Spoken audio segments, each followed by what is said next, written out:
Hi, welcome to my channel. My name is Annie and this is Unity Consciousness.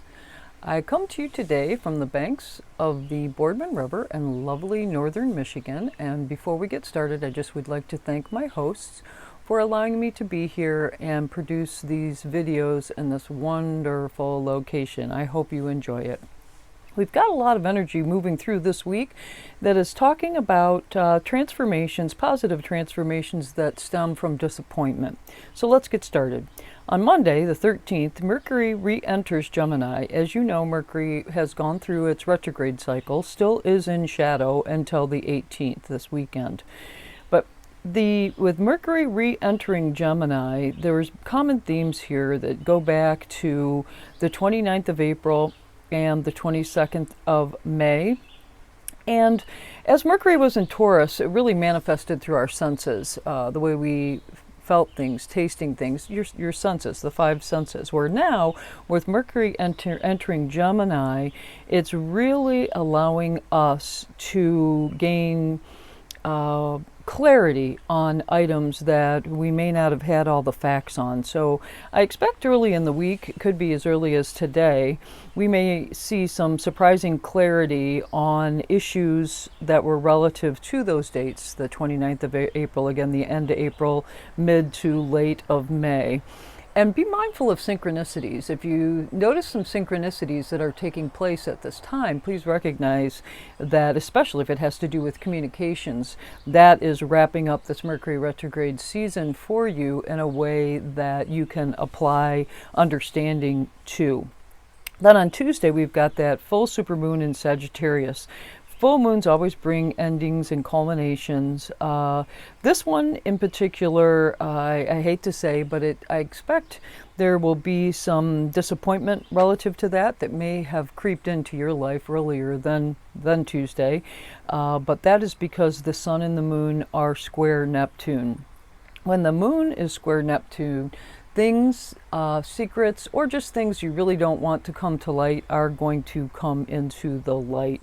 And it's going to come into the light for purpose. And when the sun is square Neptune, you can expect to get some disappointment. So the combination of all this energy, it could really create some tense situations for you that bring out fear or insecurities.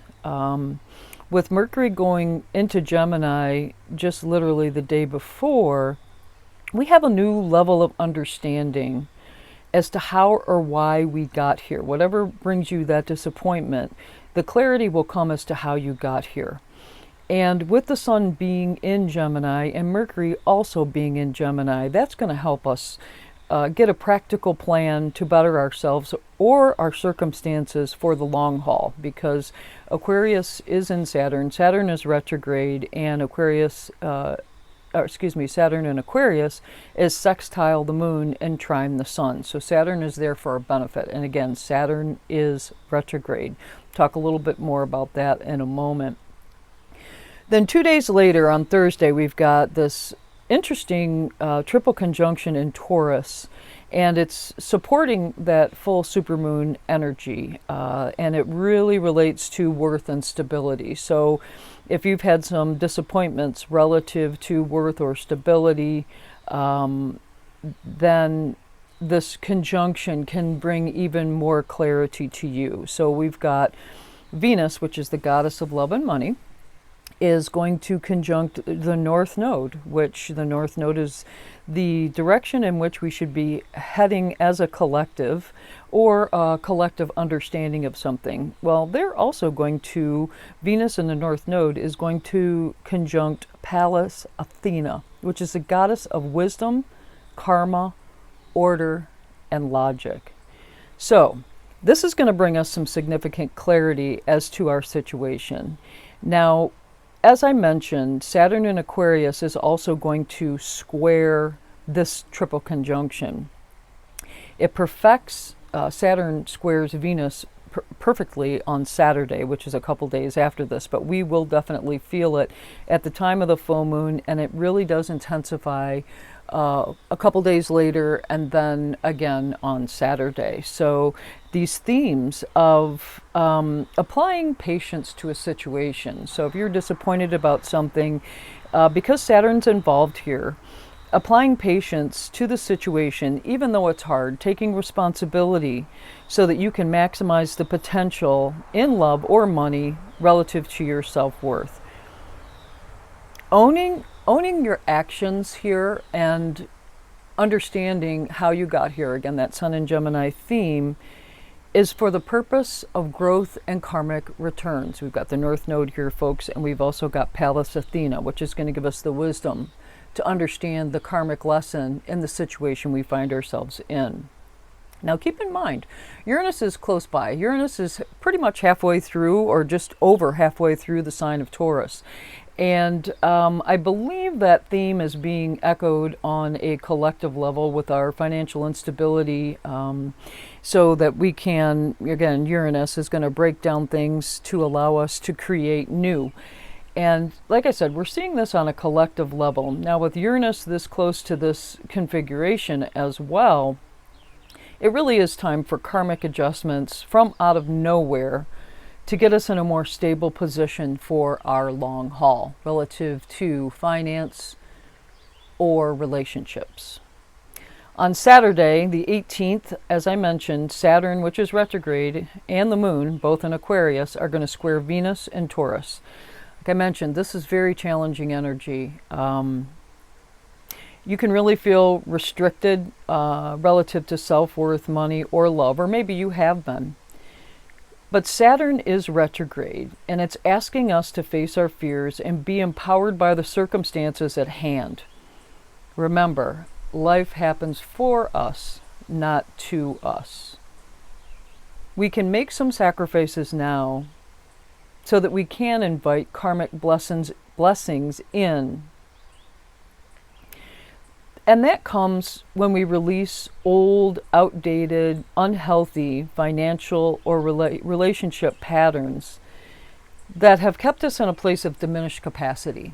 We are not at our full potential. Again, North Node is here and it's supported. So we're moving towards our North Node, understanding our purpose from a self-worth standpoint.